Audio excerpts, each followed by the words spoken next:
Hello and welcome to my Webcast podcast. Brian Laturner, MonsterMuleys.com. I'm the founder. I'm up here in Wyoming again. I think my last webcast was also a Wyoming scouting trip. I've been hunting in Utah. I hunted 14 days for that 9x12.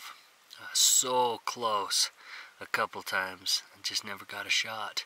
Then he disappeared last Friday, so it's been... Well, I hunted yesterday morning, and that was a little over a week since I had seen him, so he vanished on me. I don't know where he's at. I'll get back after it when I get back, but anyway, I'm up here for the first 3 days of the Wyoming archery hunt.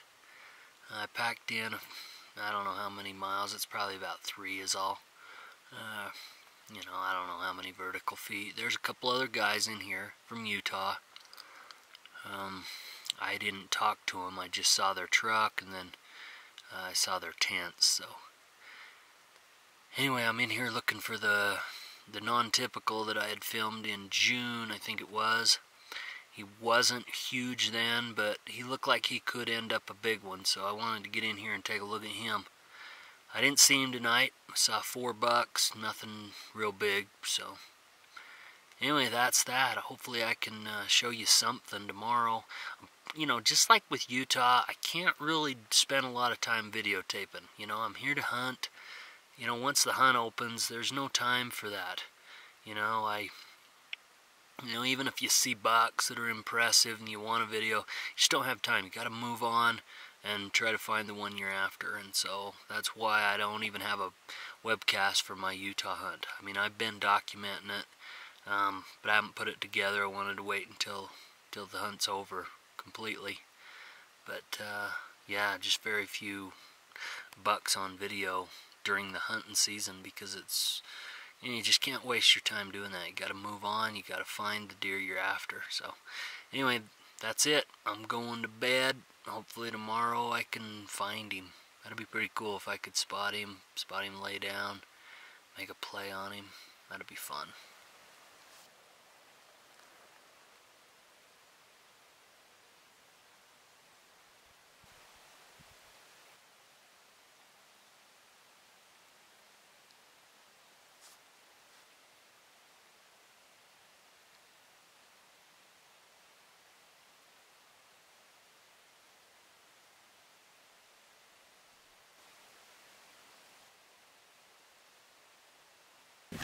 So there's that buck. He didn't grow quite as much as I had expected, but he's still pretty dang cool. I'm not sure if I should go down while he's feeding and try and get in on him. I think by the time I get there, he'll bed up, but I've been thinking that for the last half hour. So I'm thinking maybe I ought to let him bed and just watch all day and then be in there close this evening maybe or something. Or maybe go down there and sit all day. I don't know. I'm still debating on what to do. But he's here.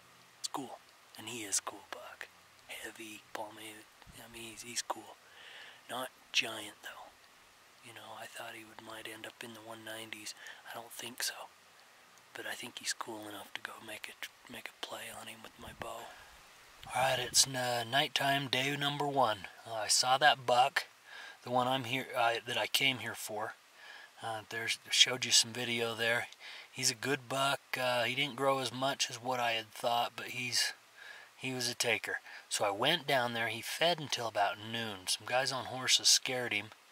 Went down in the bottom, and then he fed till about noon. I watched him, go into some pines. I was pretty sure that's where he ended up bedding. I wasn't certain that he didn't slip out of there, but I was pretty sure. So I went down there immediately, and I was down there all day. And at about 7:30, I was sitting there, and all of a sudden a guy come buzzing by me. Not 20 feet. Now, he didn't know I was there. At least I don't think he knew I was there, but he buzzed by me 20 feet, went right out in the open towards where that deer was, and I think he shot the buck. Yeah. So, anyway, pretty crazy. What happened is I thought I heard a shot, but then I looked at him, and he was kind of looking around for something, and I don't know what the hell he was doing. And then I looked down and I saw the buck running down the bottom. And so I thought, well, he didn't even shoot at the buck. But then later on, I hiked up the mountain and glassed back down, and I could see him and his buddy following a blood trail. So I kept glassing, and then all of a sudden I spotted the buck bedded down in the pines. And he didn't look hurt at all. He was just laying down there, but he knew they were up there above him. He kept looking up there, but he never did get up. It ended up getting dark, and it got darker and darker, and I could see them following I could tell they were following a blood trail with their headlamps. And I could just see him still laying there. And I don't know if he died or not, but I'm going to go down there tomorrow and look and see if he's there, laying there still, if he died, or if maybe they shot the other buck with the cheaters. I don't know. All I know is that I kind of think he's done. I mean, they were pretty close. They were within 100 yards of him, and it was really dark, and I could just barely see kind of a white spot, which was him laying down in the pines. Just barely see it through my spotting scope, and it hadn't moved, and they were within 100 yards. So I think if he was healthy, I don't know that he would have laid there and let him get that close. So I don't know. I think somebody shot the buck while I was there waiting for it. And I had debated. I thought, well, should I move in closer? I thought he was there, but I thought, no, I don't want to go out across the opening, because I was afraid the other deer laying up in the pines might be watching and see me and blow out of there. So I thought, no, I'll just wait and let him feed out and feed up towards me. It didn't work out. So I got my butt kicked again, it looks like. Well, we'll go down and see tomorrow. Maybe I'll see him out on that side hill and get to make another play, and then he wasn't hurt at all. Later. Well, that does it for my hunt. I went down there this morning. Like I'd said in the webcast last night, I seen the buck laying there while the guy who had come by and shot it, and he did shoot that buck. He had spotted it from the top. He come running down. He didn't know I was there. He just scooted in there, and it worked out perfect for him and not perfect for me. The buck ended up being, he ended up grossing 193-ish, right in there. Low 190s anyway. Just kind of a rough measurement. But he was heavy, had 41 inches of mass total. Maybe it might have been closer to 42, but anyway, and then his G2s were about 12 inches is all, but his 3s were 9, and geez, I think they were 9 and 12 or 9 and 11 or something like that. 9 inches on his fronts, 2-inch eye guards, 22 inch. He didn't, he's not tall, but he's pretty cool buck. He's a pretty cool buck. So congratulations to Cody, the guy who arrowed him. He did just what I would have done if I'd have seen the buck come out right before dark like that, and he had no idea I was there. I probably should have been a little more aggressive. I should have probably snuck in a little closer and been set up so that when he got up I would have seen him immediately. But I didn't. I played it safe, and so I didn't get the buck.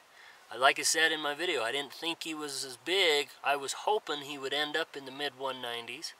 After looking at him on the video, I didn't think that he would be. I was thinking more like 185. But he ended up, like I say, 193, low 190s right in there. So he's a heck of a buck. I'd have been thrilled to get him with my bow. Heck, or my rifle. I don't think I would have killed him early on in a rifle hunt. I mean, I really want to kill a 200-incher or a 190-inch or better 4-point. So anyway, I'm at least with my rifle. So I don't know if I'll get back up here. I'll probably come up a few days early. I got a 4-point that I'll probably go hunt on the rifle hunt, and we'll see if I can do any good there. I've had a rough year archery hunting. I've been close to the big bucks, a few times this year with no arrows being launched. So maybe I'll turn that one in Utah up again. He's a pretty cool one. Alright, that's it. So I'm packing up. I'm going to go. There's no point in staying in here. I don't know of another taker buck, and I have to go home by tomorrow anyway. So that's it.